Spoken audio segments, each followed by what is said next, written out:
ಈ ಆರಾಧನೆಯಲ್ಲಿ ಬಂದ ಎಲ್ಲ ಮಕ್ಕಳು ನಿನ್ನ ವಾಕ್ಯಕ್ಕನುಗುಣವಾಗಿ ಆಶೀರ್ವದಿಸಲ್ಪಡಲಿ. ಅವರೆಲ್ಲ ಕೋರಿಕೆಗಳು ಸಂಧಿಸಪ್ಪ. ಈ ಗ್ರಾಮವನ್ನು ಸಂಧಿಸು, ಗ್ರಾಮದ ಮನೆಗಳನ್ನು ಸಂಧಿಸು ದೇವರೇ. ನೀತಿವಂತರ ನಿಮಿತ್ತ ಈ ಗ್ರಾಮ ಆಶೀರ್ವದಿಸಲ್ಪಡಲಿ. ಇಲ್ಲಿನ ಎಲ್ಲ ಮನೆಗಳು ಮಾಡುವ ಪ್ರಾರ್ಥನೆಯ ನಿಮಿತ್ತ ಈ ಗ್ರಾಮಕ್ಕೆ ಎಲ್ಲ ಅನುಕೂಲಗಳು ಯೇಸುವಿನ ನಾಮದಲ್ಲಿ ಬರಲಿ. ಈ ಜಿಲ್ಲೆಗೆ ಈ ಗ್ರಾಮ ನಂಬರ್ 1 ಗ್ರಾಮ ಆಗಲಿ ದೇವರೇ. ಈ ಜಿಲ್ಲೆಯಲ್ಲಿ ಈ ಗ್ರಾಮ ನಂಬರ್ 1 ಆಗಲಪ್ಪ. ಈ ಸಿಟಿಲಿ ಈ ಗ್ರಾಮ ನಂಬರ್ 1 ಆಗಲಿ. ಕರಗಲ್ತಲ್ಲಿ ದೇವರ ಮಹಿಮೆ ಪಡಿಸೋಣ.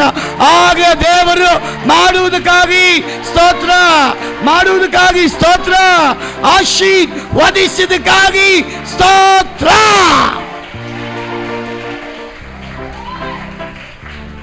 Glory, thank you Lord. ಎಲ್ಲ ಮಹಿಮೆ ನಾವು ನಿನಗೆ ಸಲ್ಲಿಸ್ತೇವೆ. ನನ್ನೊಂದಿಗೆ ಮಾತನಾಡು. ಯೇಸುವಿನ ನಾಮದಲ್ಲಿ ಬೇಡ್ತೇನೆ ನಮ್ಮ ಜೀವಳ ತಂದೆ. ಆಮೆನ್. Hallelujah, hallelujah. ಎಲ್ಲ ಸಂತೋಷವಾಗಿದ್ದೀರಾ? ಸಂತೋಷವಾಗಿದ್ದೀರಾ? ಈ ಗ್ರಾಮವನ್ನು ದೇವರು ಸಿಟಿಗೆ ನಂಬರ್ 1 ಮಾಡ್ತಾನಂತೆ.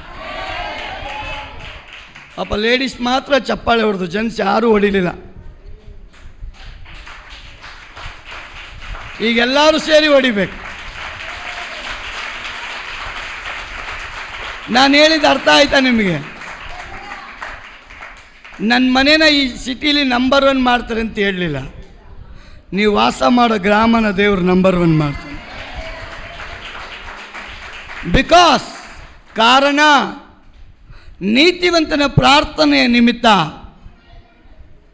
ಆ ಗ್ರಾಮವನ್ನು ದೇವರು ಮೇಲೆ ತರ್ತಾನಂತೆ. ಈ ಗ್ರಾಮವನ್ನು ಕುರಿತು ಅನೇಕರು ಅನೇಕ ವಿಧವಾಗಿ ಮಾತನಾಡ್ತಾ ಇದ್ದಾರೆ. ಆದರೆ ದೇವರು ಮಾತನಾಡೋದೇ ಬೇರೆ, ಭೂಲೋಕ ಮಾತನಾಡೋದು ಬೇರೆ, ಕರೆಯಲ್ಪಟ್ಟ ದೇವರು ಮಾತನಾಡೋದೇ ಬೇರೆ. ಇಲ್ಲಿನ ಜನ ಈ ಗ್ರಾಮವನ್ನು ನೋಡುವಂಥ ವಿಧಾನ ಬೇರೆ, ಪರಲೋಕ ಈ ಗ್ರಾಮವನ್ನು ನೋಡುವಂಥ ವಿಧಾನ ಬೇರೆ. ಹಲ್ಲೆಲೂಯಾ. ನಿಜವಾಗಲೂ ಈ ಗ್ರಾಮದಲ್ಲಿ ದೇವರು ಪ್ರಾರ್ಥನೆ ಮಾಡುವುದಕ್ಕೋಸ್ಕರ ನೀತಿವಂತರ ಮನೆಗಳಾಗಿ ದೇವರು ನಿಮ್ಮನ್ನು ಇಟ್ಟಿದ್ದಾನೆ. ನಿಮ್ಮ ಮನೆಗಳಲ್ಲಿ ಸ್ತುತಿ ಪದಗಳು ಬಂದರೆ, ಕೃತಜ್ಞತಾ ಸ್ತೋತ್ರಗಳು ಬಂದರೆ, ಆರಾಧನೆ ನಡೆಯಲ್ಪಟ್ಟರೆ, ಯಾವಾಗಲೂ ದೇವರಿಗೆ ಕೃತಜ್ಞತೆ ಎಂಬ ಯಜ್ಞವನ್ನು ನಿಮ್ಮ ಮನೆಗಳಲ್ಲಿ ನೀವು ಹಗಲು ರಾತ್ರಿ ಸಮರ್ಪಣೆ ಮಾಡುವುದಾದರೆ ದೇವರ ವಲ್ಲಮೆ ನಿಮ್ಮ ಮೂಲಕ ಪ್ರಚುರವಾಗಿ ಈ ಗ್ರಾಮದ ಮೂಲಕ, ನಿಮ್ಮ ಮನೆಗಳ ಮೂಲಕ, ನಿಮ್ಮ ಮೂಲಕ ಅವನ ನಾಮ ಮಹಿಮೆ ಹೊಂದುತ್ತೆ. ಹಲ್ಲೆಲೂಯಾ. ದೇವರು ನಿಮ್ಮನ್ನು ಆಶೀರ್ವದಿಸಲಿ. ಕೀರ್ತನೆ 100ನೇ ಅಧ್ಯಾಯ 1ನೇ ವಚನದಿಂದ ಒಬ್ರು ಯಾರಾದರೂ ಗಟ್ಟಿಯಾಗಿ ಓದ್ತೀರಾ?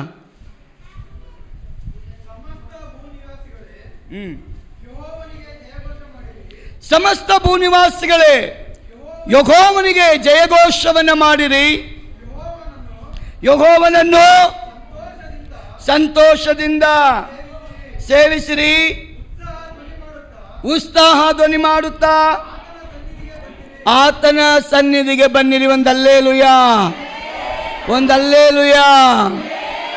ಸಮಸ್ತ ಭೂನಿವಾಸಿಗಳೇ, ಯೆಹೋವ ಅಂದರೆ ದೇವರಿಗೆ ನೀವು ಜಯಘೋಷವನ್ನ ಮಾಡಿರಿ, ಯೆಹೋವನನ್ನು ಸಂತೋಷದಿಂದ ಸೇವಿಸಿರಿ, ಉತ್ಸಾಹ ಧ್ವನಿ ಮಾಡುತ್ತಾ ಆತನ ಸನ್ನಿಧಿಗೆ ನೀವು ಬನ್ರಿ ಅಂತ ದೇವರ ವಾಕ್ಯ ಹೇಳ್ತದೆ. ಆಲಯದ ಒಳಗೆ ಬರುವಾಗಲೇ ನಿಮ್ಮ ಹೃದಯ ಹರ್ಷಧ್ವನಿಯಿಂದ ಕೂಡಿರಬೇಕಂತೆ. ಆಲಯದ ಕಡೆಗೆ ಬರುವಾಗಲೇ ನಿಮ್ಮ ಆತ್ಮ ಪ್ರಾಣ ಶರೀರ ದೇವರ ಸನ್ನಿಧಾನಕ್ಕೆ ಬರುವಾಗ ಯಜ್ಞವೇದಿಯಾಗಿ ಮಾಡಲ್ಪಡಬೇಕಂತೆ. ಒಳಗಡೆ ಯಜ್ಞವೇದಿಯ ಒಳಗಡೆ ಏನಿರಬೇಕು? ಸ್ತುತಿ ಸ್ತೋತ್ರ ಎಂಬ ಬಲಿಗಳನ್ನು ದೇವರಿಗೆ ಸಮರ್ಪಣೆ ಮಾಡಬೇಕಂತೆ. ದಾವೀದ ಹೇಳ್ತಾನೆ, ಸಮಸ್ತ ಭೂನಿವಾಸಿಗಳಿಗೆ ಯೆಹೋವನಿಗೆ ಜಯಘೋಷ ಮಾಡಿರಿ, ಯೆಹೋವನನ್ನ ಸಂತೋಷದಿಂದ ನೀವು ಸೇವಿಸಿರಿ.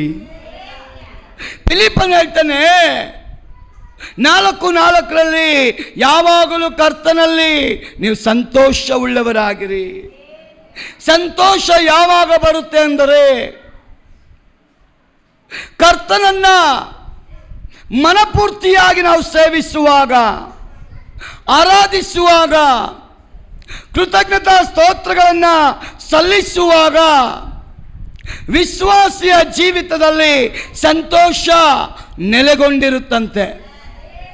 ಪ್ರಿಯ ಸಹೋದರಿಯೇ, ಸಂತೋಷ ಯಾವಾಗ ಇರುತ್ತೆ ಅಂದರೆ ದೇವರ ವಾಕ್ಯ ಹೇಳ್ತದೆ, ನಿತ್ಯ ನಿರಂತರ ಯಜ್ಞವೇದಿಯ ಮೇಲೆ ನಿನ್ನ ಸ್ತುತಿ ಸ್ತೋತ್ರ ಎಂಬ ಬಲಿಯನ್ನು ಸಮರ್ಪಣೆ ಮಾಡುವಾಗ ನಿನ್ನ ಸಂತೋಷವನ್ನ ಶತ್ರು ಕಿತ್ಕೊಳ್ಳೋಕ್ಕಾಗಲ್ಲ, ಸಮಾಧಾನವನ್ನ ಶತ್ರು ಕಿತ್ಕೊಳ್ಳೋಕ್ಕಾಗಲ್ಲ, ಆರೋಗ್ಯವನ್ನ ಶತ್ರು ಕಿತ್ಕೊಳ್ಳೋಕ್ಕಾಗಲ್ಲ, ನಿನ್ನನ್ನು ಅವನು ಬಲಹೀನನಾಗಿ ಮಾಡಕ್ಕೆ ಆಗಲ್ಲ.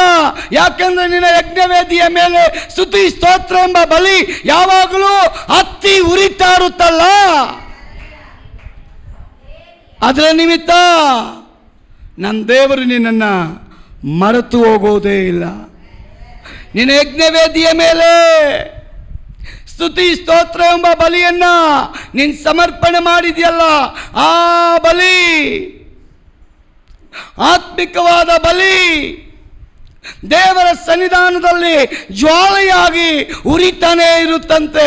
ಅದು ಆರಿ ಹೋಗುವಂತ ಜ್ವಾಲೆ ಅಲ್ಲ, ನಿತ್ಯ ನಿರಂತರವಾಗಿ ಉರಿಯತಕ್ಕ ಒಂದು ಜ್ವಾಲೆ.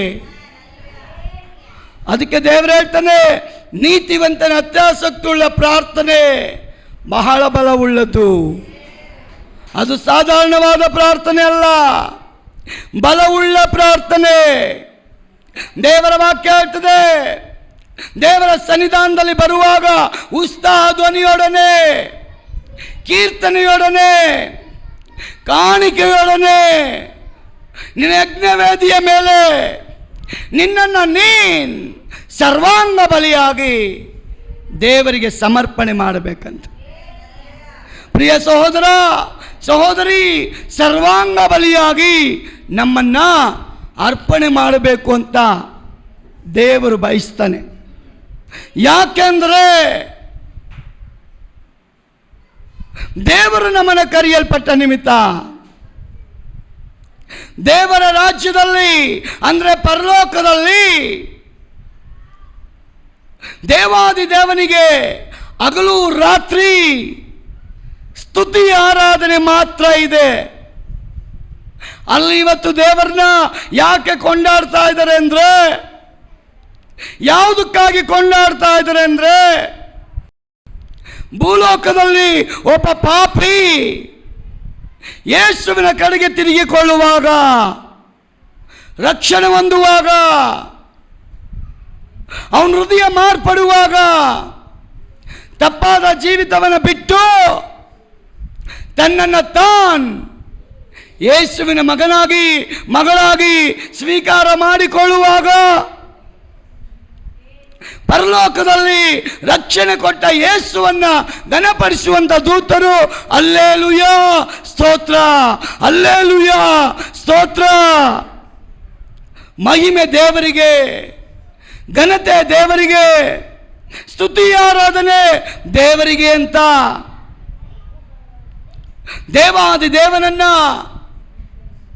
ದೇವರಿಗೆ ದೂತರು ಮಹಿಮೆ ಪಡಿಸ್ತಾ ಇದ್ದಾರಂತೆ. ಇಲ್ಲಿ ನಾವು ಆರಾಧನೆಗೆ ಕೂಡಿ ಬರುವಾಗ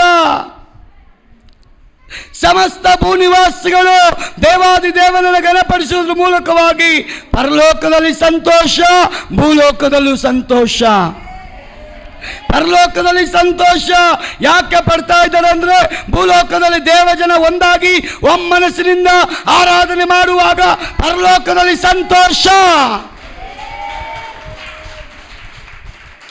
ನಮ್ಮ ಜೊತೆ ದೇವದೂತರು ಸಂತೋಷ ಪಡ್ತಾರೆ.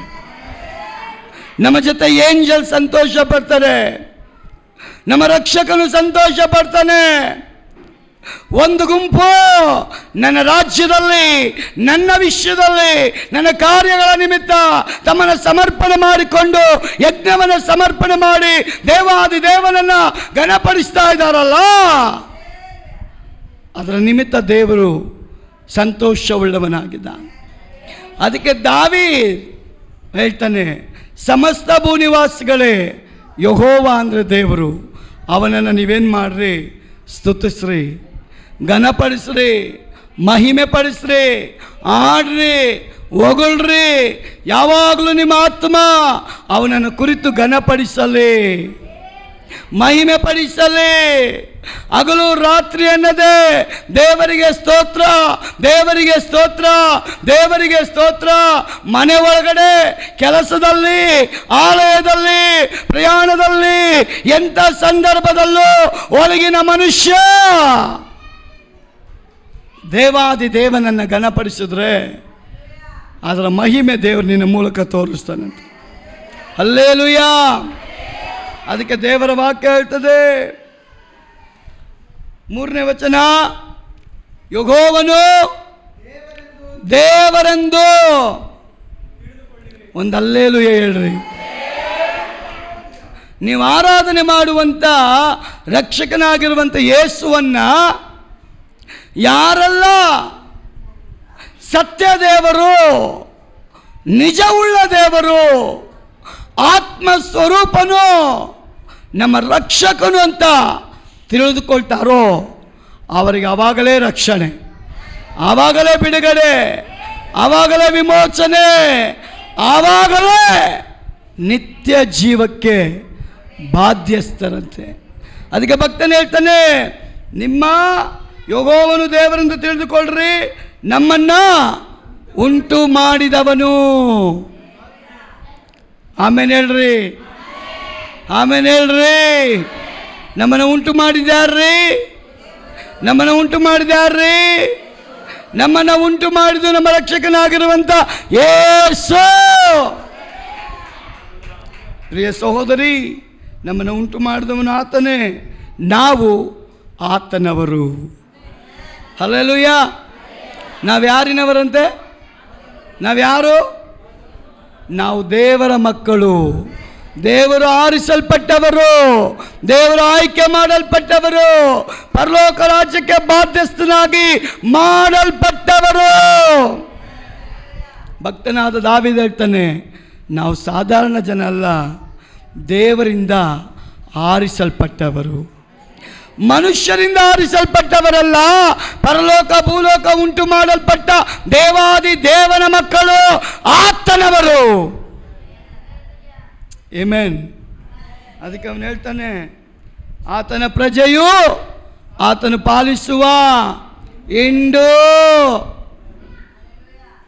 ಒಂದು ಆಮೇಲೆ ಹೇಳ್ರಿ. ನಾವು ಆತನ ಪ್ರಜೆಯು ಆತನು ಪಾಲಿಸುವ ಏನಾಗಿದ್ದೀವಿ? ಹಿಂಡು ಅಂದರೆ ಒಂದು ಮಂದೆ. ಈ ಮಂದೆಗೆ ಕುರುಬ ಯಾವ ರೀತಿ ಆಗಿದ್ದಾನೋ, ಕುರಿಗಳನ್ನ ಮೇಯಿಸೋರನ್ನ ನೋಡ್ರಿ, ಒಂದು 100 ಕುರಿಗೆ ಒಬ್ಬ ಲೀಡರ್ ಇರ್ತಾನೆ, ಒಂದು 50 ಕುರಿಗೆ ಒಬ್ಬ ಲೀಡರ್ ಇರ್ತಾನೆ. ಆ ಲೀಡರ್ ಹೆಸರೇ ಕುರುಬ ಅಂತ. ಆತ್ಮಿಕ ಸಭೆಯ ಕುರುಬ ಯೇಸು ಕ್ರಿಸ್ತನ್. ಅದಕ್ಕೆ ದಾವೀದನು ಹೇಳ್ತಾನೆ, ನಾವು ಆತನ ಪ್ರಜೆ, ಆತನು ಪಾಲಿಸುವ ಹಿಂಡು ನಾವಾಗಿದ್ದೇವೆ. ಆ ಹಿಂಡಾಗಿ ಕೂಡಿ ಬರುವಾಗ ನಿಮ್ಮ ಆತ್ಮ ಪ್ರಾಣ ಶರೀರದಲ್ಲಿ ಕೃತಜ್ಞತಾ ಸ್ತುತಿಯೊಡನೆ ಆತನ ಮಂದಿರ ದ್ವಾರಗಳಿಗೂ ಕೀರ್ತನೆಯೊಡನೆ ಆತನ ಅಂಗಳಗಳಿಗೂ ಬನ್ನಿರಿ. ಒಂದು ಹಲ್ಲೆಲೂಯಾ ಹೇಳ್ರಿ. ಆರಾಧನೆಗೆ ಬರೋದಕ್ಕೆ ಎಷ್ಟು ಜನಕ್ಕೆ ಆಸೆ? ಆರಾಧನೆಗೆ ಬಂದು ಸಂತೋಷವಾಗಿ ಅವನನ್ನು ಘನಪಡಿಸಬೇಕಂತ ಎಷ್ಟು ಜನಕ್ಕೆ ಆಸೆ? ಶಾರೀರದಲ್ಲಿ ನಾವು ಆರಾಧನೆ ಮಾಡಬಾರ್ದ್ರಿ. ಆರಾಧನೆಗೆ ಬಂದವರು ಆತ್ಮದಲ್ಲಿ ಆರಾಧನೆ ಮಾಡಬೇಕಂತೆ. ಶರೀರದಲ್ಲಿ ಆರಾಧನೆ ಮಾಡೋರಿದ್ದಾರೆ, ಜನ ತೋರಿಕೆಗೆ ಆರಾಧನೆ ಮಾಡೋರಿದ್ದಾರೆ, ಜನರ ಮೆಚ್ಚುಗೆಗೆ ಆರಾಧನೆ ಮಾಡೋರಿದ್ದಾರೆ. ಆದರೆ ನಿಜವಾದ ವಿಶ್ವಾಸಿಯೇ, ನಿನ್ನ ಆರಾಧನೆ ದೇವರು ಮೆಚ್ಚುವಂಥ ಆರಾಧನೆ ಆಗಿರಬೇಕು. ಯಾರು ನೋಡಲಿ ನೋಡದೆ ಹೋಗಲಿ, ದೇವರನ್ನ ಕರಗಳನ್ನ ತಟ್ಟುತ್ತಾ ಮನಪೂರ್ತಿಯಾಗಿ ಸ್ತೋತ್ರ ಸ್ತೋತ್ರ ಸ್ತೋತ್ರ ಸ್ತೋತ್ರ. ಆ ಒಂದೊಂದು ಸ್ತೋತ್ರ ನಿನ್ನ ಪವರನ್ನು ಬೆಳೆಸ್ತಂತೆ, ನಿನ್ನ ಆತ್ಮಿಕ ಶಕ್ತಿಯನ್ನು ಇನ್ಕ್ರೀಸ್ ಮಾಡುತ್ತೆ. ಒಂದು ಸ್ತೋತ್ರ ನಿನ್ನನ್ನು ಬಲಹೀನಪಡಿಸೋದಿಲ್ಲ, ನಿನ್ನನ್ನು ಬಲಪಡಿಸುತ್ತೆ. ಅದಕ್ಕೆ ದಾವೀದ ಹೇಳ್ತಾನೆ, ಅವನ ಮಂದಿರಕ್ಕೆ ಬರುವಂಥವರೇ ಕೃತಜ್ಞತೆ ಎಂಬ ಸ್ತುತಿಯೊಡನೆ ಆರಾಧನೆ ಮಾಡುವುದಕ್ಕೋಸ್ಕರ ಅವನ ಮಂದಿರದೊಳಗೆ ಬನ್ನಿರಿ. ಹಲ್ಲೆಲೂಯಾ. ಅವನ ಆಲಯಕ್ಕೆ ಬರುವಾಗಲೇ ನಮ್ಮ ಒಳಗಿನ ಮನುಷ್ಯ ಎಕ್ಸೈಟ್ ಆಗಿರ್ಬೇಕಂತೆ. ಎಕ್ಸೈಟ್ ಅಂದರೆ ಉತ್ಸಾಹ. ನಾನು ದೇವರನ್ನ ಗಣಪಡಿಸಕ್ಕೆ ಹೋಗ್ತಾ ಇದ್ದೇನೆ ಅಂತ. ನೀವು ನಂಬ್ತಿರೋ ಇಲ್ಲೋ, ವೈಯಕ್ತಿಕವಾಗಿ ಆರಾಧನೆ ಮಾಡೋಕ್ಕೆ ನನಗೆ ತುಂಬ ಇಷ್ಟ. ನಾನು ಅದಕ್ಕೆ ಜಾಸ್ತಿ ಎಲ್ಲರನ್ನ ಸೇರಿಸ್ಕೊಂಡು ಆರಾಧನೆ ಮಾಡೋಕ್ಕೆ ಹೋಗಲ್ಲ. ಯಾಕಂದ್ರೆ ನನ್ನ ಸ್ಪೀಡ್ಗೆ ಓಡಂಥವರು ಬೇಕು. ನನ್ನ ಸ್ಪೀಡ್ಗೆ ಓಡಂಥವರು ನನ್ನ ಜೊತೆ ಬಂದರೆ ನಾನು ಓಡೋಕ್ಕಾಗಲ್ಲ. ಹಾಗಾದರೆ ದೇವರ ಆರಾಧನೆ ಎಂಥದ್ದು ಬಯಸ್ತಾನೆ ಅಂದರೆ, ಯಥಾರ್ಥವಾಗಿ ದೇವರನ್ನ ಗಣಪಡಿಸುವಂಥ ಹೃದಯವನ್ನು ದೇವರು ಬಯಸ್ತಾನೆ. ಸೊಲೊಮೋನ್ ಬಗ್ಗೆ ನಾವು ನೋಡೋದಾದರೆ ದೇವರ ವಾಕ್ಯ ಹೇಳ್ತದೆ,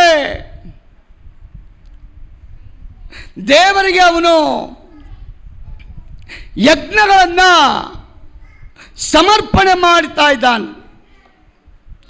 1000 ಗಟ್ಟಲೆ ಕುರಿಗಳನ್ನು ಕಾಣಿಕೆಯೋಪಾದಿಯಲ್ಲಿ ಯಜ್ಞವೇದಿಯ ಮೇಲೆ ಇಟ್ಟು ಇಟ್ಟು ಇಟ್ಟು ಆ ಕುರಿಗಳನ್ನು ದೇವರಿಗೆ ಕಾಣಿಕೆಯೋಪಾದಿಯಲ್ಲಿ ಅವನು ಸಮರ್ಪಣೆ ಮಾಡಿದ್ದಾನೆ. ಸಮರ್ಪಣೆ ಮಾಡಲ್ಪಟ್ಟಂತ ಸೊಲೊಮೋನನಿಗೆ ದೇವರು ಅದೇ ರಾತ್ರಿ ದರ್ಶನದಲ್ಲಿ ಕಾಣಿಸಿಕೊಂಡಿದ್ದಾನೆ. ಕಾಣಿಸಲ್ಪಟ್ಟಂತ ದೇವರು ಸೊಲೊಮೋನನಿಗೆ ಕೇಳ್ತಾನೆ, ಸೊಲೊಮೋನನೇ, ನಿನ್ನ ಆರಾಧನೆ ನನಗೆ ಇಷ್ಟ ಆಯಿತು, ನಿನ್ನ ಸ್ತುತಿ ಸ್ತೋತ್ರ ನನಗೆ ಇಷ್ಟ ಆಯಿತು. ನೀನು ಮಾಡಿದ ಯಜ್ಞ, ಸಲ್ಲಿಸಲ್ಪಟ್ಟಂಥ ಯಜ್ಞವೇದಿಯ ಮೇಲೆ ಯಜ್ಞಗಳು ಸಲ್ಲಿಸಿದಲ್ಲ, ಆ ಯಥಾರ್ಥವಾದ ಹೃದಯ ನನಗಿಷ್ಟ ಆಯ್ತಪ್ಪ. ಆದ ಕಾರಣ ನಾನು ನಿನ್ನ ಆರಾಧನೆಯನ್ನು ಮೆಚ್ಚಿ ನಿನ್ನ ಬಳಿಗೆ ನಾನು ಬಂದಿದ್ದೀನಿ. ಸೊಲೊಮೋನನೇ, ನನ್ನಿಂದ ನಿನಗೇನು ಬೇಕು? ಏನು ಅಪೇಕ್ಷೆ ಉಳ್ಳವನಾಗಿದೆಯಾ? ಏನು ಎದುರು ನೋಡ್ತಾ ಇದೆಯಾ? ಕೇಳ್ಕೋ, ಅದನ್ನು ನಾನು ನಿನಗೆ ಕೊಡ್ತೇನೆ. ಸೊಲೊಮೋನ್ ದೇವರ ಸ್ವರವನ್ನು ಕೇಳಿದ ಕೂಡಲೇ ಸಾಷ್ಟಾಂಗ ನಮಸ್ಕಾರ ಮಾಡಿ ತಲೆ ಎತ್ತದೆ ನಡುಬಗ್ಗಲ್ಪಟ್ಟವನಾಗಿ ದೇವಾದಿ ದೇವನಿಗೆ ಕೇಳ್ತಾನೆ, ದೇವರೇ, ನಾನು ಅಲ್ಪನು, ಪ್ರಯೋಜಕ್ಕೆ ಬಾರದವನು, ನಾನು ನಿನ್ನನ್ನು ಘನಪಡಿಸುವುದಕ್ಕೋಸ್ಕರ ನಿಜವಾಗಲೂ ದೇವರೇ ನಿನ್ನಿಂದ ಯಾವುದನ್ನು ಅಪೇಕ್ಷೆ ಪಡದೆ ಸಂತೋಷದಿಂದಲೇ 1000 ಗಟ್ಟಲೆ ಕುರಿಗಳನ್ನು ಯಜ್ಞವನ್ನಾಗಿ ನಾನು ನಿನಗೆ ಸಮರ್ಪಣೆ ಮಾಡಿದ್ದೇನೆ ದೇವರೇ. ಅದರ ನಿಮಿತ್ತ ನನಗೇನು ಬೇಡಪ್ಪ. ಎಂಥ ಭಾಗ್ಯಶಾಲಿ ನಾನು. 1000 ಗಟ್ಟಲೆ ಕುರಿಗಳನ್ನು ದೇವರಿಗೆ ಸಮರ್ಪಣೆ ಮಾಡಲ್ಪಟ್ಟ ಅದೇ ರಾತ್ರಿ ಸಾಧಾರಣವಾದ ವ್ಯಕ್ತಿಯಲ್ಲ, ಸರ್ವಶಕ್ತನಾದ ದೇವರು ಸಾಮಾನ್ಯವಾದಂಥ ಸೊಲೊಮೋನನಿಗೆ ದರ್ಶನವನ್ನು ಕೊಟ್ಟಿದ್ದಾನೆ. ದರ್ಶನ ಕೊಟ್ಟಂತ ದೇವರು ಕೇಳ್ತಾ ಇದ್ದಾನೆ, ಸೊಲೊಮೋನ್, ನನ್ನಿಂದ ನೀನೇನು ಎದುರು ನೋಡ್ತೀಯ? ಅವನ ಹೃದಯ ಒಡೆಯಲ್ಪಟ್ಟವನಾಗಿ ಹೇಳ್ತಾನೆ, ದೇವರೇ, ನನ್ನ ತಂದೆಗೆ ನಿನ್ನ ಬಾಯಿ ವಾಗ್ದಾನ ಮಾಡಿತ್ತು, ನಿನ್ನ ಮಗನಾದ ಸೊಲೊಮೋನನನ್ನು ನಾನು ಆಶೀರ್ವದಿಸ್ತೇನೆ. ಅದನ್ನು ನಿನ್ನ ಕೈ ನನ್ನ ಜೀವಿತದಲ್ಲಿ ಕಾರ್ಯರೂಪಕ್ಕೆ ಕೊಂಡು ತಂದಿದೆಯಲ್ಲ. ಇವತ್ತು ನಾನು ಯಾವುದಕ್ಕೂ ಪ್ರಯೋಜನ ಇಲ್ಲದ ನನ್ನನ್ನು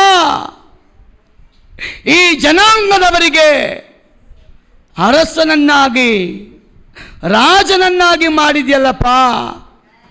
ಇಂಥ ದೊಡ್ಡ ಸಮೂಹವನ್ನು, ಇಂಥ ದೊಡ್ಡ ಜನಾಂಗವನ್ನು ಆಳೋದಕ್ಕೆ ನನಗೆ ಶಕ್ತಿ ಇಲ್ಲ, ಜ್ಞಾನ ಇಲ್ಲ. ಆದ ಕಾರಣ ದೇವರೇ, ನನಗೆ ನೀನು ಜ್ಞಾನ ಕೊಡಪ್ಪ. ಇವರನ್ನು ನಡೆಸುವಂಥ ಜ್ಞಾನ, ಬೆಳೆಸುವಂಥ ಜ್ಞಾನ, ಪೋಷಿಸುವಂಥ ಜ್ಞಾನ,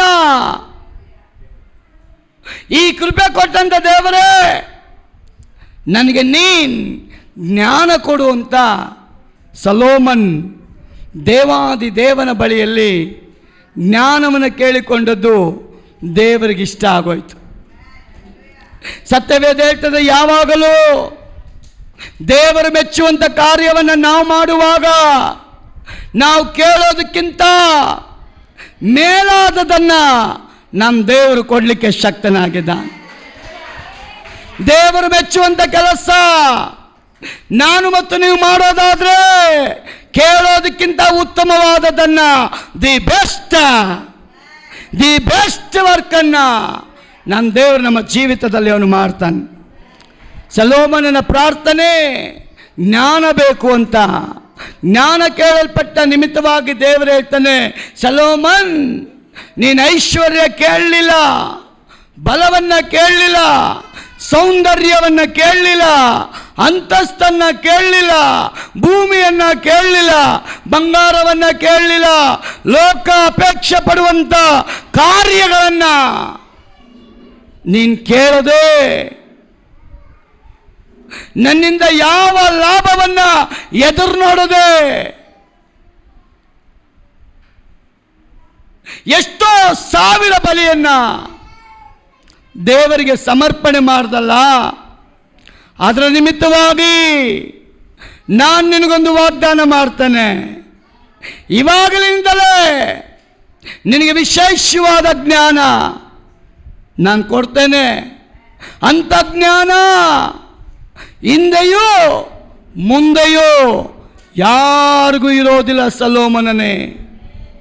ಅಷ್ಟು ಮಾತ್ರ ಅಲ್ಲ, ನಾನು ನಿನ್ನನ್ನು ಘನಪಡಿಸ್ತೇನೆ, ನಿನಗೆ ಐಶ್ವರ್ಯವನ್ನು ಕೊಡ್ತೇನೆ, ನಿನ್ನ ಅಂದ ಚಂದವನ್ನು ನಾನು ಪ್ರಖ್ಯಾತಿಗೆ ತರ್ತೇನೆ. ಒಂದಲ್ಲೇಲು ಹೇಳ್ರಿ, ನಾನು ನಿನ್ನ ಅಂದ ಚಂದವನ್ನು, ನಿನ್ನ ಹೆಸರನ್ನು ಪ್ರಖ್ಯಾತಿಗೆ ತರ್ತೇನೆ ಸೊಲೊಮೋನ್. ಪ್ರಿಯ ಸಹೋದರಿ, ಕಾರಣ ಏನು? ಅವನು ಯಥಾರ್ಥವಾಗಿ ದೇವರನ್ನು ಘನಪಡಿಸಲ್ಪಟ್ಟ ನಿಮಿತ್ತ. ಯಜ್ಞವೇದಿಯ ಮೇಲೆ ಸ್ತೋತ್ರ ಬಲಿಗಳನ್ನು ಸಲ್ಲಿಸುವುದರ ಮೂಲಕವಾಗಿ ಅದನ್ನು ಇಷ್ಟಪಟ್ಟಂಥ ದೇವರು ಸೊಲೊಮೋನನನ್ನು ಸಾಧಾರಣ ವ್ಯಕ್ತಿಯನ್ನಾಗಿ ಅಲ್ಲ, ಅಸಾಧಾರಣ ವ್ಯಕ್ತಿಯನ್ನಾಗಿ ದೇಶಕ್ಕೆ ದೇವರು ಪ್ರಚುರಪಡಿಸ್ತಾನೆ. ಅದೇ ದೇವರ ಇವತ್ತು ನಮ್ಮ ಮಧ್ಯದಲ್ಲಿದ್ದಾನೆ. ಅದಕ್ಕೆ ದಾವೀದ ಹೇಳ್ತಾನೆ, ಸಮಸ್ತ ಭೂನಿವಾಸಿಗಳೇ ಯೆಹೋವನಿಗೆ ಜಯಘೋಷ. ಒಂದು ದಿನ ಅಲ್ಲ, ನಿನ್ನ ಉಸಿರು ಇರುವ ದಿನದ ತನಕ. ಹಲ್ಲೆಲೂಯಾ. ಕಷ್ಟದಲ್ಲೂ ಸುಖದಲ್ಲೂ ನೋವಲ್ಲೂ ಬಾಧೆಯಲ್ಲೂ ರೋಗದಲ್ಲೂ ಇಕ್ಕಟ್ಟಲ್ಲೂ ಬಿಕ್ಕಟ್ಟಲ್ಲೂ ಅವಮಾನದಲ್ಲೂ ನಿಂದನೆಗಳಲ್ಲೂ ದೇವರಿಗೆ ಸ್ತೋತ್ರ.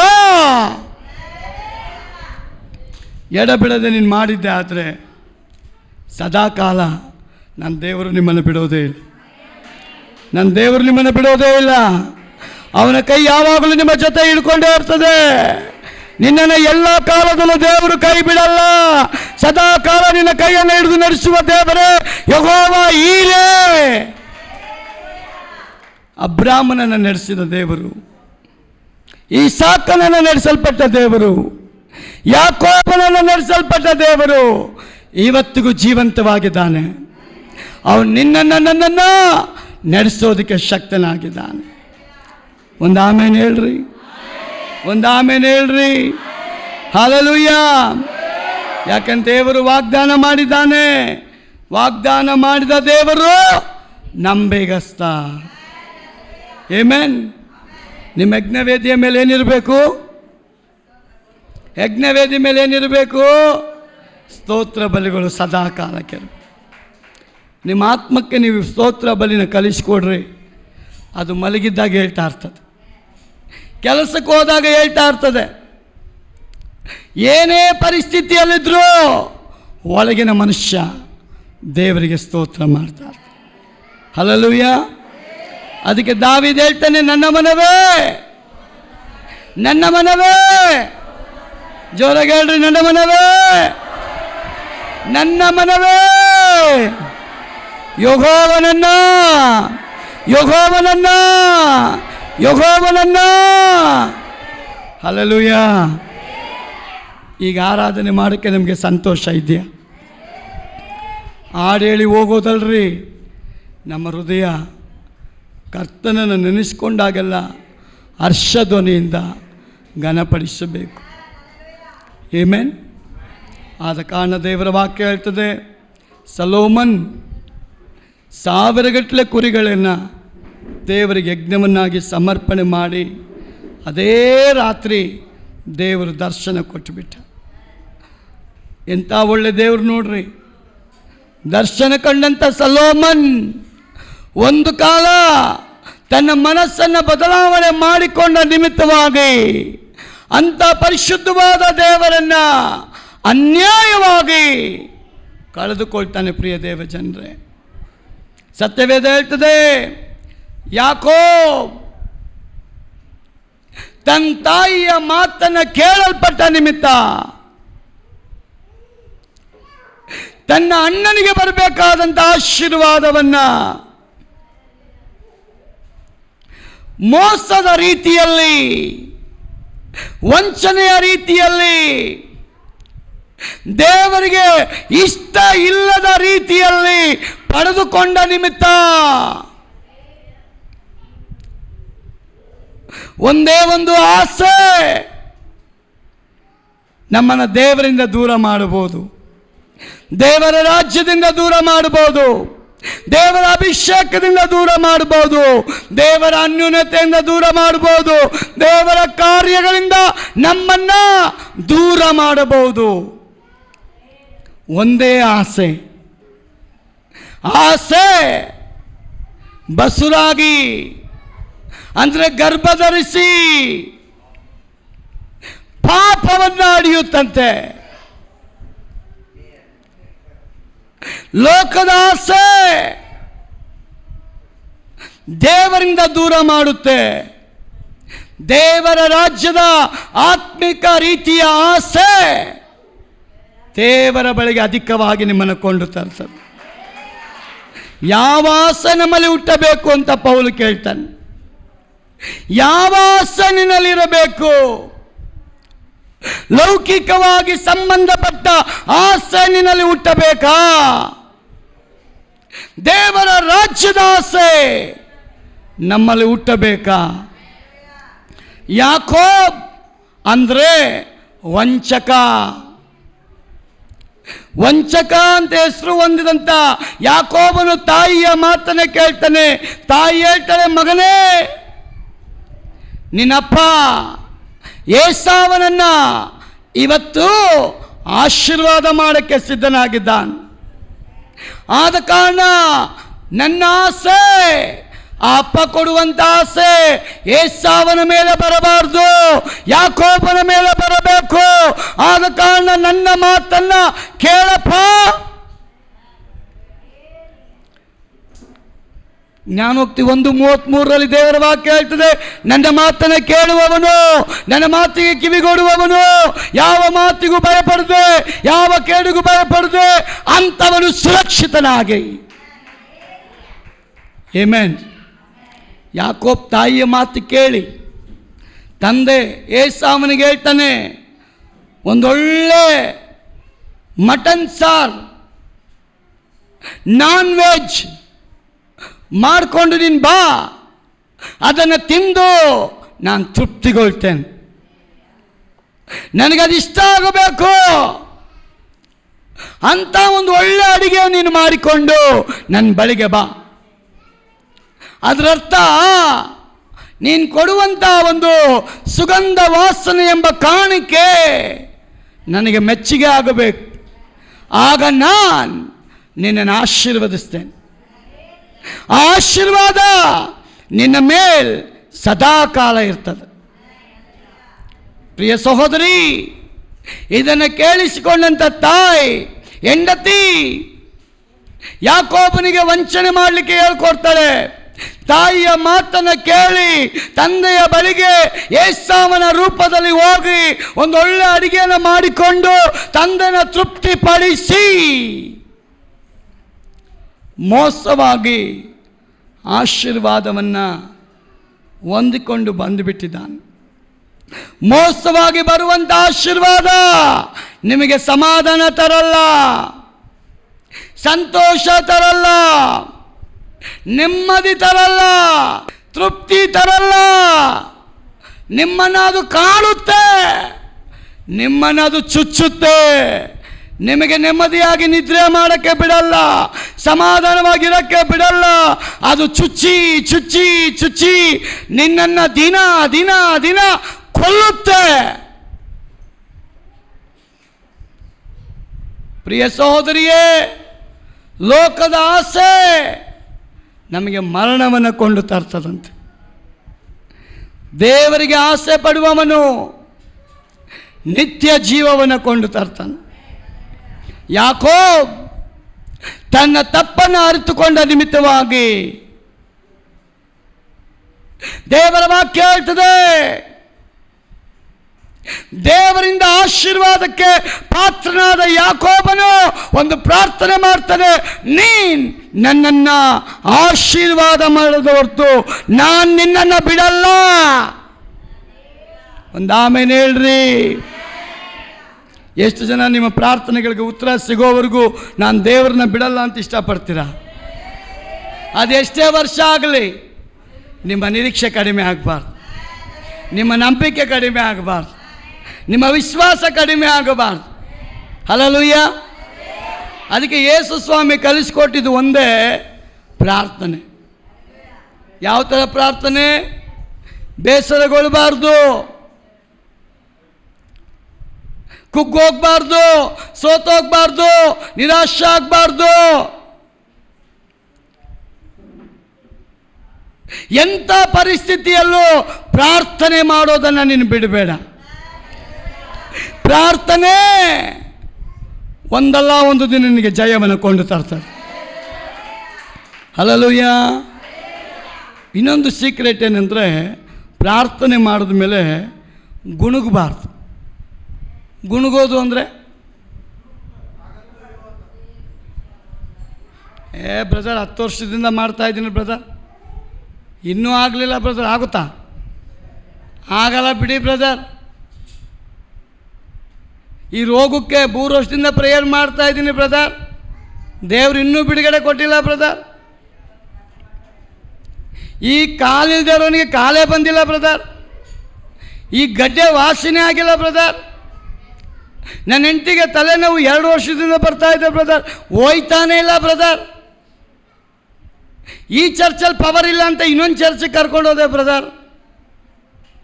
ಬ್ರದರ್, ಎಲ್ಲೋದ್ರೂ ನಿನಗೆ ಬಿಡುಗಡೆ ಮಾಡಿದವನು ಬಿಡುಗಡೆ ಮಾಡಿಲ್ಲ ಅಂದರೆ ಬಿಡುಗಡೆ ಆಗಲ್ಲ. ನಿಮ್ಮನ್ನು ಬಿಡುಗಡೆ ಮಾಡೋದು ಮನುಷ್ಯ ಕುಮಾರನಾಗಿ ಬಂದಂಥ ಯೇಸು. ಹಲ್ಲೆಲೂಯ. ಅವನು ಹೇಳ್ತಾನೆ, ಮನುಷ್ಯ ಕುಮಾರನು ಯಾರನ್ನು ಬಿಡುಗಡೆ ಮಾಡ್ತಾನೋ ಅವರು ಮಾತ್ರ ಬಿಡುಗಡೆ, ಎಲ್ಲರೂ ಬಿಡುಗಡೆ ಆಗಲ್ಲ. ಮನುಷ್ಯ ಕುಮಾರ ನಿಮ್ಮನ್ನು ಬಿಡುಗಡೆ ಮಾಡಬೇಕು.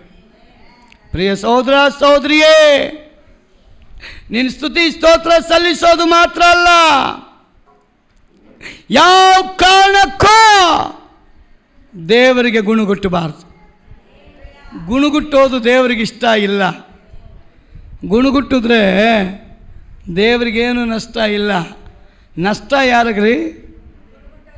ಇಸ್ರಾಯೇಲ್ ಜನಗಳು ಗುಣಗುಟ್ಟಿದ್ರು, ಹಾಲು ಜೇನು ಹರಿಯೋ ದೇಶ ನೋಡಲೇ ಇಲ್ಲ.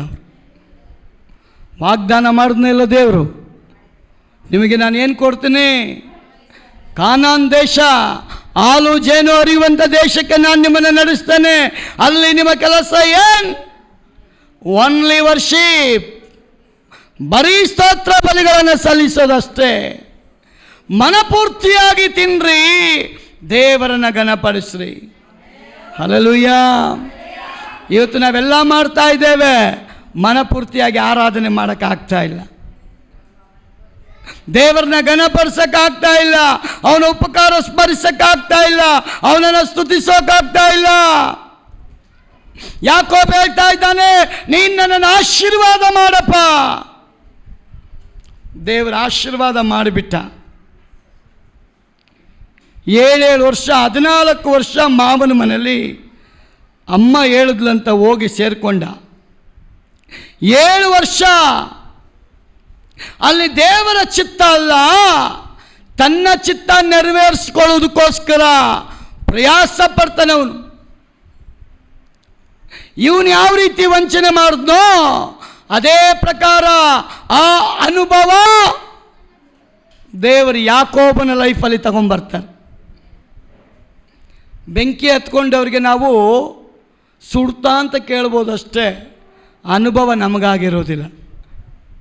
ಅದೇ ಬೆಂಕಿ ನಮ್ಮ ಕಾಲ್ಗೆ ಹತ್ಕೊಂತು ಅಂದರೆ ಅದು ಎಷ್ಟು ಶಾಖ ಇರುತ್ತೆ, ಎಷ್ಟು ಉರಿ ಇರುತ್ತೆ, ಎಷ್ಟು ಬಾಧೆ ಇರುತ್ತೆ, ಎಷ್ಟು ನೋವಿರುತ್ತೆ, ಅದು ಅನುಭವ ನಮಗಾಗುತ್ತೆ. ಯಾಕೋಬ್ ಏಸಾವನ ಆಶೀರ್ವಾದವನ್ನು ಮೋಸವಾಗಿ ವಂಚನೆಯಾಗಿ ಕದ್ದುಕೊಂಡು ಬಂದ ನಿಮಿತ್ತವಾಗಿ ಆ ಒಂದು ಬಿಸಿಯನ್ನು ದೇವರು ಮುಟ್ಟಿಸುವುದಕ್ಕೋಸ್ಕರ 7 ವರ್ಷ ಒಂದು ಹುಡುಗಿಗೋಸ್ಕರ ಸತತವಾಗಿ ಪ್ರಯಾಸ ಪಡ್ತಾನೆ. ಮದುವೆ ಆಗ್ತಾನೆ, ಇವನು ಅಪೇಕ್ಷೆ ಪಟ್ಟಂಥ ಹುಡುಗಿ ಅವಳಲ್ಲ. ಮಾವನಿಗೋಗಿ ಕೇಳ್ತಾನೆ, ಮಾವ ನೀನು ಮೋಸ ಮಾಡಿಬಿಟ್ಟಲ್ಲ. ಮಾವ ಧೈರ್ಯವಾಗಿ ಹೇಳ್ತಾನೆ, ನೀನು ಮಹಾ ಯಾವ ಕಾರ್ಯ ಮಾಡಿದ್ದು? ನಿಮ್ಮ ಅಣ್ಣನಿಗೆ ಬರಬೇಕಾದಂಥ ಆಶೀರ್ವಾದವನ್ನು ನೀನು ಸಹ ಮೋಸವಾಗಿ ಕೊಂಡು ತಂದಲ್ಲ. ಆಗ ಅನುಭವ ಅವನಿಗೆ ಆಗ್ತಾ ಇದೆ, ನಮ್ಮ ಅಣ್ಣನಿಗೆ ಬರಬೇಕಾದಂಥ ಆಶೀರ್ವಾದವನ್ನು ನಾನು ಕದ್ಕೊಂಡ್ಬಿಟ್ನಲ್ಲ. ಇವತ್ತು ವಿಶ್ವಾಸಿಯೇ, ನಮ್ಮ ಮನೆಗೆ ಬರುವಂಥ ಆಶೀರ್ವಾದ ನಾವು ಪರೀಕ್ಷೆ ಮಾಡಿಕೊಳ್ಳಬೇಕು. ಅದು ನಿಜವಾದ ರೈಟ್ ವೇನಲ್ಲಿ ಆಶೀರ್ವಾದ ಬರ್ತಾ ಇದೆಯಾ? ಆಶೀರ್ವಾದ ಬರುವಾಗ ಅದು ದೇವರ ಆಶೀರ್ವಾದನ, ದುರಾತ್ಮನ ಆಶೀರ್ವಾದನ ಪರೀಕ್ಷೆ ಮಾಡಿಕೊಳ್ಬೇಕು. ತಿರುಗಿ 7 ವರ್ಷ ಇನ್ನೊಬ್ಬಾಕೆಗಾಗಿ ಅವನು ಕಷ್ಟಪಡ್ತಾನೆ. ಚರಿತ್ರೆ ಹೇಳ್ತದೆ, ಬರೀ 14 ವರ್ಷ ಅಲ್ಲ, 20 ವರ್ಷಗಳ ಕಾಲ ಯಾಕೋಬ್ ಮಾವನ ಮನೆಯಲ್ಲಿದ್ದಾಗ ಒಂದು ದಿನ ಯಾಕೋಬನ ಮಾವ ಯಾಕೋಬನಿಗೆ ಮೋಸ ಮಾಡ್ತಾನೆ ಅಂತ, ಆಶೀರ್ವಾದಗಳನ್ನು ಕೊಡೋದಿಲ್ಲ ಅಂತ ಗೊತ್ತಾದಾಗ ಯಾಕೋಬನ ದೇವರು ಯಾಕೋಬನ ಪರವಾಗಿ ಅವನ ಮಾವನ ಹೃದಯದಲ್ಲಿ ಮಾತನಾಡ್ತಾನೆ.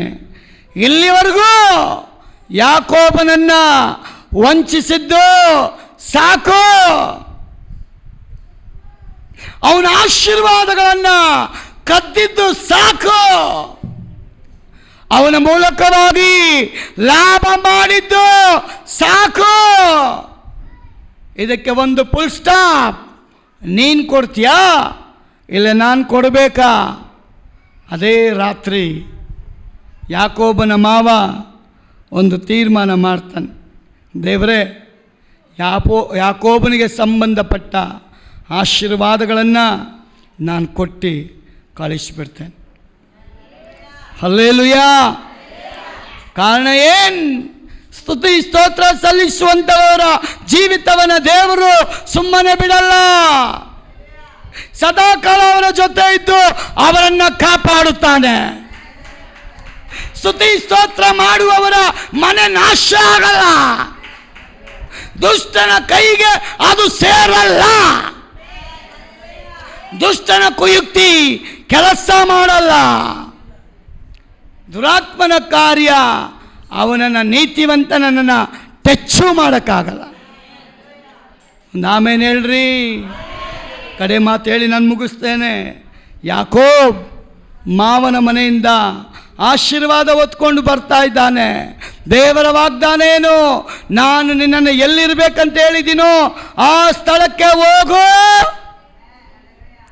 ಯಾಕೋಬ್ ತನ್ನ ಹೆಂಡತಿಯರನ್ನು, ಮಕ್ಕಳನ್ನು, ತನಗೆ ಸಂಬಂಧಪಟ್ಟ ಕುರಿಗಳನ್ನು, ಆಶೀರ್ವಾದಗಳನ್ನ ಹೊತ್ಕೊಂಡು ಬರ್ತಾ ಇದ್ದಾನೆ. ಬರುವಂಥ ಪ್ರಾಂತದಲ್ಲಿ ಉತ್ತಮವಾದ ಒಂದು ಭೂಮಿ, ಚೆನ್ನಾಗಿ ಫಲ ಬರುವಂಥ ಒಂದು ಭೂಮಿ, ನೀರಾವರಿಯ ಭೂಮಿ. ಅವನ ಕಣ್ಣಿಗೆ ಆ ಭೂಮಿ ಇಂಪಾಗಿ ತಂಪಾಗಿ ಕಾಣಲ್ಪಟ್ಟ ನಿಮಿತ್ತವಾಗಿ ಅಲ್ಲೇ ಅವನು ಟೆಂಟ್ ಹಾಕ್ಕೊಂಡ್ಬಿಟ್ಟಿದ್ದ. ಇದ್ದೀರಾ ಸಹೋದರಿಯೇ? ಅವನಲ್ಲಲ್ಲೇ ಟೆಂಟ್ ಹಾಕ್ಕೊಂಡು ಬರುವಾಗ ಒಂದು ಪ್ರಾಂತ್ಯ ಅವನಿಗೆ ಇಷ್ಟವಾಗಿದೆ. ಆ ಇಷ್ಟವಾದ ಪ್ರಾಂತ್ಯದಲ್ಲಿ ಯಾಕೋಬನು ಟೆಂಟ್ ಹಾಕಿಕೊಂಡು ಅಲ್ಲಿ ಜೀವನ ಸಾಗಿಸ್ತಾ ಇದ್ದಾನೆ ಸುಮಾರು ವರ್ಷಗಳ ಕಾಲ. ದೇವರ ವಾಕ್ಯ ಹೇಳ್ತದೆ, ಅನುಕೂಲ ಬಂದಾಗ ನಾವು ದೇವರನ್ನ ಮರಿಲೇಬಾರ್ದಂತ. ಹಲ್ಲೆಲೂಯಾ. ಅನುಕೂಲ ಬಂದಾಗ, ಆರೋಗ್ಯ ಇದ್ದಾಗ, ಸೌಕರ್ಯಗಳು ಬಂದಾಗ, ಸಮೃದ್ಧಿಯಾದಾಗ ಸರ್ವಶಕ್ತನಾದ ದೇವರನ್ನು ನಾವು ಮರಿಲೇಬಾರ್ದಂತೆ. ಯಾಕೋಬ್ ದೇವರ ಆಶೀರ್ವಾದ ಹೊಂದಿಕೊಂಡಿದ್ದಾನೆ. ದೇವರು ಹೇಳುವಂಥ ವಾಗ್ದಾನದ ಪ್ರಾಂತ್ಯಕ್ಕೆ ಹೋಗು ಅಂತ ಹೇಳುವಾಗ ಹೋಗದ ಒಂದು ಜಾಗದಲ್ಲಿ ಕೂತುಕೊಂಡು 9 ವರ್ಷಗಳ ಕಾಲ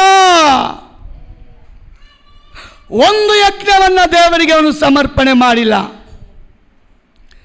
ಒಂದು ಸಲನೂ ಯಜ್ಞವನ್ನು ಕಟ್ಟಿ, ಯಜ್ಞವೇದಿಯನ್ನು ಕಟ್ಟಿ ಯಜ್ಞವನ್ನು ಸಮರ್ಪಣೆ ಮಾಡಲೇ ಇಲ್ಲ. ಕಾರಣ ಏನು? ಆ ಯಾಕೋಬನ ಮನೆ ಸುಖವಾಗಿದೆ, ಸಂತೋಷವಾಗಿದೆ, ಸಮೃದ್ಧಿಯಾಗಿದೆ, ಮಕ್ಕಳೆಲ್ಲ ಬೆಳೆದು ಬಿಟ್ಟಿದ್ದಾರೆ, ಯಾವ ಕೊರತೆ ಇಲ್ಲ, ಹಣಕಾಸಿದೆ, ಅಂತಸ್ತಿದೆ, ಸೌಕರ್ಯ ಇದೆ, ಆಳುಗಳಿದ್ದಾರೆ, ಆರೋಗ್ಯವಾಗಿದ್ದಾನೆ, ಸಮಾಧಾನವಾಗಿದ್ದಾನೆ. ಆ ಸಂದರ್ಭದಲ್ಲಿ ಯಾಕೋಬನಿಗೆ ದೇವರು ನೆನಪು ಬಂದಿಲ್ಲ. ದೇವರ ವಾಕ್ಯದಲ್ಲಿ ದಾವೀದ ಹೇಳ್ತಾನೆ, ನನ್ನ ದೇವರು ಸಣ್ಣವರು ಮೊದಲುಗೊಂಡು ದೊಡ್ಡವರ ತನಕ ಜ್ಞಾಪಕ ಮಾಡಿಕೊಳ್ತಾನಂತೆ. ಹಲ್ಲೆಲೂಯಾ. ಇಷ್ಟೆಲ್ಲ ಉಪಕಾರ ಮಾಡಲ್ಪಟ್ಟ ದೇವರು ಯಾಕೋಬನನ್ನು ಬಿಟ್ಟು ಬಿಡ್ತಾರಾ?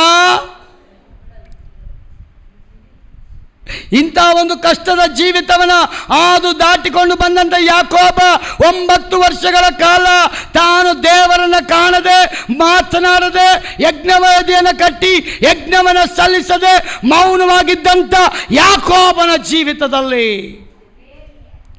ದೇವರು ಒಂದು ಸಲ ಯಾಕೋಬ್ ನಾನಿದ್ದೀನಿ ಅಂತ ಜ್ಞಾಪಕ ಪಡಿಸಬೇಕಂತ ಅವನ ಮನೆಗೆ ಒಂದು ಅಲೆಯನ್ನು, ಒಂದು ಬಿರುಗಾಳಿಯನ್ನು, ಒಂದೇ ಒಂದು ಹೊಡೆತವನ್ನು ಮುಟ್ಟು ನೋಡ್ಕೊಳ್ಬೇಕು ಯಾಕೋಬ. ಅಂತ ಒಂದು ಘಟನೆಯನ್ನು ಪರಲೋಕದ ದೇವರು ಯಾಕೋಬನ ಮನೆಗೆ ಕೊಂಡು ತಂದು ಬಿಟ್ಟಿದ್ದಾನೆ. ಸತ್ಯವೇದ ಹೇಳ್ತದೆ, ಆರಾಮಾಗಿ, ಚೆನ್ನಾಗಿ, ಸೌಕರ್ಯದಿಂದ, ಸಂತೋಷವಾಗಿ ಇದ್ದಂಥ ಯಾಕೋಬನಿಗೆ ಸಡನ್ ಆಗಿ ಒಂದು ಚಿಂತೆ. ಅದೇನಪ್ಪ, ಅವನ ಮಗಳ ಜೀವಿತದಲ್ಲಿ ಬಲಾತ್ಕಾರ ನಡೆದೋಗ್ಬಿಡುತ್ತೆ. ಬಲಾತ್ಕಾರ ನಡೆಯಲ್ಪಟ್ಟ ನಿಮಿತ್ತ ಸಡನ್ನಾಗಿ ಯಾಕೋಬನ 2 ಗಂಡು ಮಕ್ಕಳು ಬಲಾತ್ಕರಿಸಲ್ಪಟ್ಟವರನ್ನ ಹುಡುಕಿಕೊಂಡು ಹೋಗಿ ಕೊಂದು ಬಂದುಬಿಟ್ಟಿದ್ದಾರೆ. ಸಂತೋಷವಾಗಿದ್ದಂಥ ಈ ಮನೆ ಚಿಂತೆಗೆ, ಭಯಕ್ಕೆ, ಜೀವ ಕಳ್ಕೊಳ್ಳುವಂಥ ಪರಿಸ್ಥಿತಿಗೆ ಬಂದುಬಿಡ್ತು. ಸಮಾಧಾನ ಇಲ್ಲ, ಸಂತೋಷ ಇಲ್ಲ, ನೆಮ್ಮದಿ ಇಲ್ಲ, ಒಂದು ಭಯದ ವಾತಾವರಣ. ಇಂಥ ಸಂದರ್ಭದಲ್ಲಿ ಯಾಕೋಬ್ ತಿರುಗಿ ದೇವರನ್ನು ಜ್ಞಾಪಕ ಮಾಡಿಕೊಳ್ಳೋದಕ್ಕೆ ತೀರ್ಮಾನ ಮಾಡಿ ಒಂದು ಯಜ್ಞವೇದಿಯನ್ನು ಕಟ್ಟಿ ಯಜ್ಞವನ್ನು ಸಮರ್ಪಣೆ ಮಾಡಿ ದೇವರನ್ನು ಕರಿಬೇಕಾದ್ರೆ ದೇವರ ವಾಕ್ಯ ಹೇಳ್ತದೆ, ಮನುಷ್ಯನಂತೆ ನನ್ನ ದೇವರು 2 ಮಾತಿನವನಲ್ಲ. ನಾವು ತಿರಸ್ಕಾರ ಮಾಡಬಹುದು, ಪಶ್ಚಾತ್ತಾಪ ಪಟ್ಟು ದೇವರ ಬಳಿಗೆ ಬರೋದಾದ್ರೆ ನನ್ನ ದೇವರು ತಿರಸ್ಕರಿಸುವವನಲ್ಲ. ಅಪ್ಪಿಕೊಂಡು ಮುದ್ದನಿಟ್ಟು ತಿರುಗಿ ಕೈ ಹಿಡಿದು ನಡೆಸೋದಕ್ಕೆ ದೇವರು ಶಕ್ತನಾಗಿದೆ. ಒಂದು ಅಲ್ಲೇಲುಯ್ಯ ಹೇಳ್ರಿ, ಜೋರಾಗಿ ಅಲ್ಲೇಲುಯ್ಯ ಹೇಳ್ರಿ. ಹಲ್ಲೆಲೂಯಾ. ನನ್ನವರೆಂದು ಹೆಸರುಗೊಂಡ ನೀವುಗಳು ನಿಮ್ಮ ತಪ್ಪನ್ನು ಒಪ್ಪಿಕೊಂಡು ನನ್ನ ಬಳಿಗೆ ಬಂದು ಹರಿಕೆ ಮಾಡಿ ಅದನ್ನು ಬಿಟ್ಟು ಬಿಟ್ಟರೆ ನಾನು ನಿಮ್ಮನ್ನು ಆಶೀರ್ವದಿಸ್ತೇನೆ. 9 ವರ್ಷ ದೇವರ ಸಂಪರ್ಕ ಇಲ್ಲ, ದೇವರ ಸ್ವರ ಕೇಳಿಲ್ಲ, ದೇವರಿಗೆ ಆರಾಧನೆ ಮಾಡಿಲ್ಲ.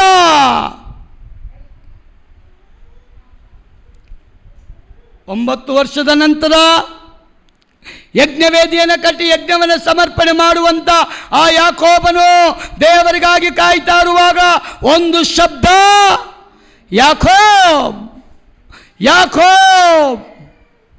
ಏನು ಹೇಳಪ್ಪ, ನನ್ನನ್ನು ಇವತ್ತು ನೀನು ಜ್ಞಾಪಕ ಮಾಡಿಕೊಂಡಿದ್ಯಲ್ಲ. ದೇವರಿಗೆ ಗೊತ್ತಿಲ್ವಾ? ಯಾಕೋಬನ ಲೈಫ್ ಗೊತ್ತಿಲ್ವಾ? ಯಾಕೋಬನ ಮನೆಯಲ್ಲಿ ನಡೆದ ಘಟನೆ ಗೊತ್ತಿಲ್ವಾ? ಯಾವ ಇಕ್ಕಟ್ಟಲ್ಲಿ ಯಾಕೋಬನಿದ್ದಾನೆ ಗೊತ್ತಿಲ್ವಾ? ಯಾವ ಪರಿಸ್ಥಿತಿ ಯಾಕೋಬನಿಗೆ ನಡೀತಾ ಇದೆ ಅಂತ ದೇವರಿಗೆ ಗೊತ್ತಿಲ್ವಾ? ಅವನು ಸರ್ವಶಕ್ತನಾದ ದೇವರು, ಎಲ್ಲ ಗೊತ್ತಿದೆ. ಆದರೂ ಯೆರೆಮೀಯನು ಹೇಳ್ತಾನೆ, ನನ್ನ ದೇವರ ಬಳಿಗೆ ಬಂದು ಕೇಳ್ಕೊ, ನಿನಗೆ ಸದುತ್ತರವನ್ನು ದೇವರು ಕೊಡ್ತಾನೆ. ಹಲ್ಲೆಲೂಯಾ. ನನ್ನ ದೇವರ ಬಳಿಗೆ ಬಾ, ಅವನು ನಿನಗೆ ಸದುತ್ತರವನ್ನು ಕೊಡ್ತಾನೆ.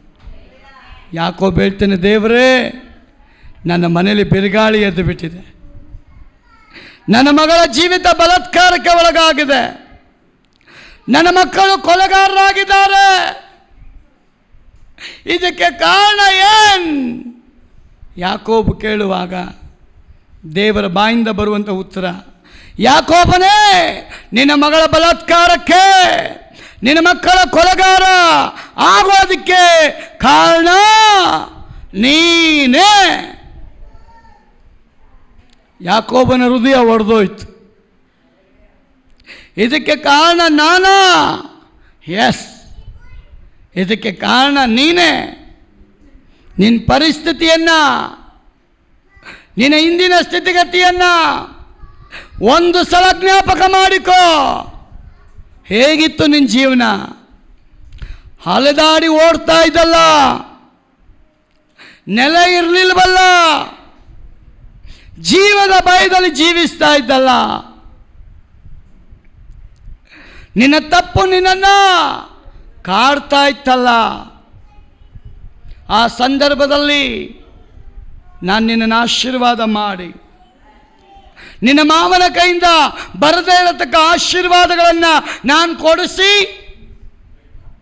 ವಾಗ್ದಾನದ ದೇಶಕ್ಕೆ ಹೋಗ್ ಅಂತ ಹೇಳಿದಾಗ ನಿನ್ನ ಕಣ್ಣಿಗೆ ಅಂದವಾಗಿ, ಚಂದವಾಗಿ, ಸುಂದರವಾಗಿ ಸೌಕರ್ಯಗಳಿಂದ ತುಂಬಲ್ಪಟ್ಟಂಥ ಈ ಪ್ರಾಂತದಲ್ಲಿ ಕೂತ್ಕೊಂಡು ನನ್ನನ್ನು ಮರೆತು ಬಿಟ್ಟಲ್ಲ, ಇದು ನ್ಯಾಯನಾ? ಇದು ಸರಿನಾ? ನನಗೂ ನೀನು ಪುನಃ ವಂಚನೆ ಮಾಡೋಕ್ಕೆ ಬಂದುಬಿಟ್ಟ. ಹಂಗಾದರೆ ಆ ಹುಟ್ಟುಗುಣ ಸುಟ್ಟರೂ ಹೋಗಲ್ಲಂತೆ. ಒಂದು ಗಾದೆ ಇದೆ, ಹುಟ್ಟುಗುಣ. ನನಗೆ ಟೈಮ್ ಓಡ್ತಾ ಇತ್ತು, ಇನ್ನೊಂದು ಮಾತು ಹೇಳ್ತಾ ಇತ್ತು.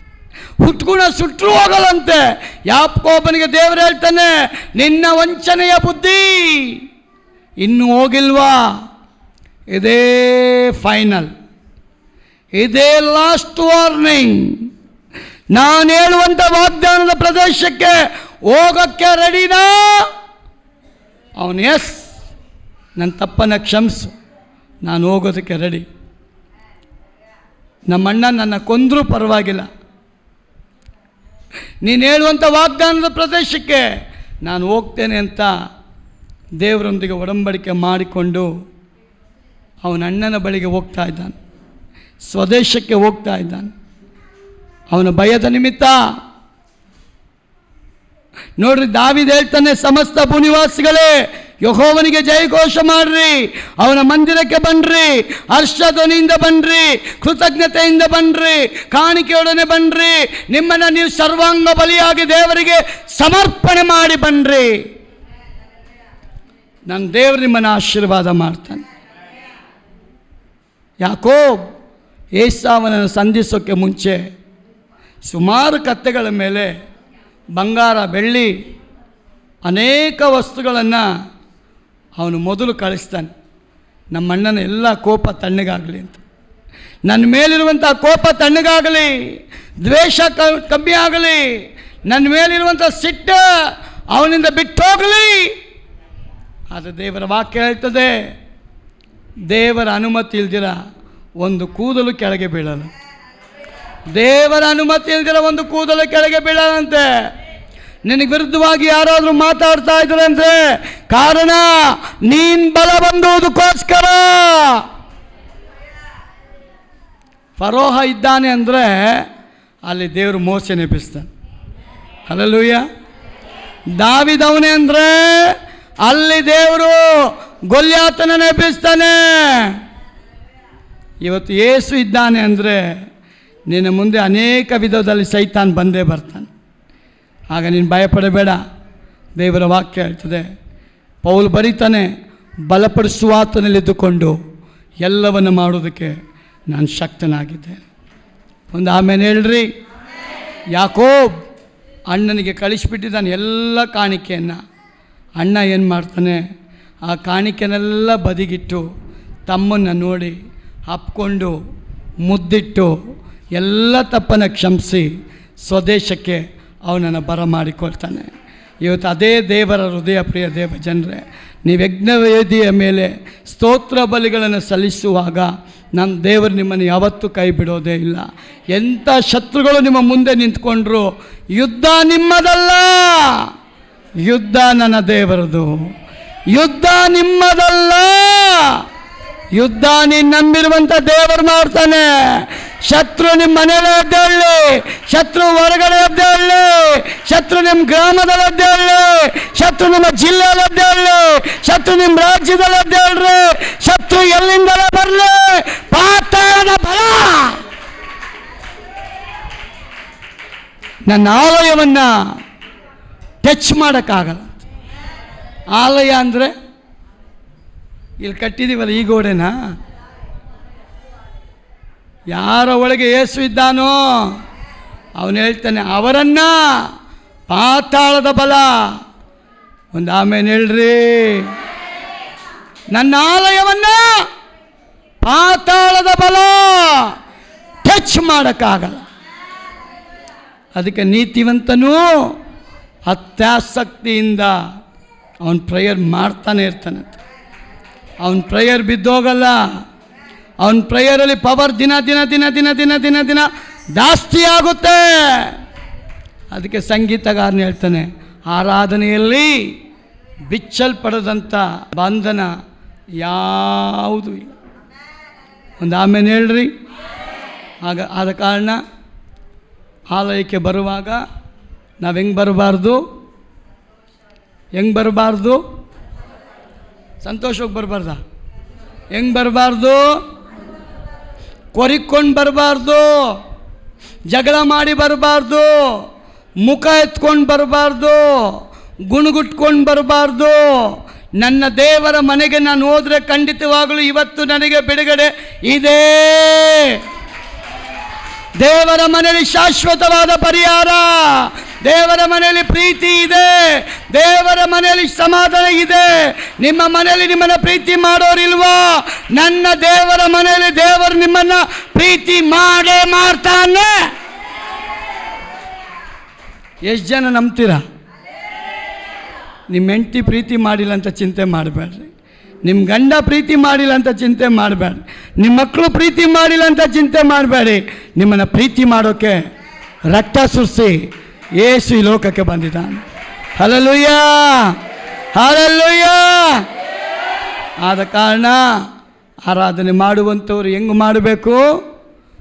ಬೇರೆಯವ್ರನ್ನ ಕಾಪಿ ಚೆಟ್ ಹೊಡಿಬಾರ್ದು. ಎಲ್ಲಿಂದ ಮಾಡಬೇಕು ಆರಾಧನೆ? ಅಂತರಾಳದಿಂದ ದೇವರನ್ನ ಆರಾಧನೆ. ಪಾಪ ಜಗ್ಗು ಬ್ರದರಲ್ಲಿ ಮೈಕ್ ಕೊಟ್ಟರೆ ಸಾಕು, ಅವ್ರೇನು ಮಾಡ್ತಾರೆ ಹೇಳ್ರಿ? ನಾನು ಜಗ್ಗೂರು ಹಿಂದೆ ಮಾತಾಡ್ತಾ ಇಲ್ಲ, ಜಗ್ಗೂರು ಮುಂದೆ ಮಾತಾಡ್ತೀನಿ.